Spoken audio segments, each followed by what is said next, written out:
Welcome to Kenton Teaches. Enjoy the video. You start by measuring precisely. This sets balance. Juice about 6 to 8 lemons until you have 1 cup, and once done, strain to remove seeds and pulp. This smooths texture. Dissolve 1 cup of sugar in 1 cup of warm water to make simple syrup. It mixes better than dry sugar. Make sure to cool the syrup before combining so dilution is predictable. Meanwhile, prepare a pitcher and ice. You will assemble the drink next.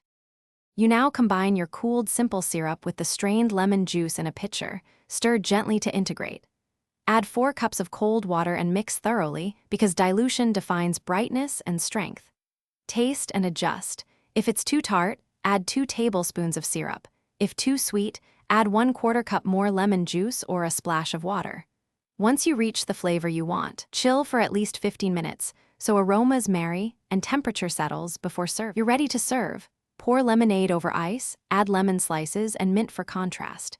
Make sure to chill it well. Cold suppresses acidity and makes the drink refreshing. If you store leftovers, keep them in the refrigerator up to 3 days and stir before serving because natural separation happens. If the flavor is off, too bitter or cloudy, restrain through a fine sieve and add a tiny pinch of salt to round bitterness. This simple adjustment brings. Thanks for watching. Please subscribe if this video was helpful.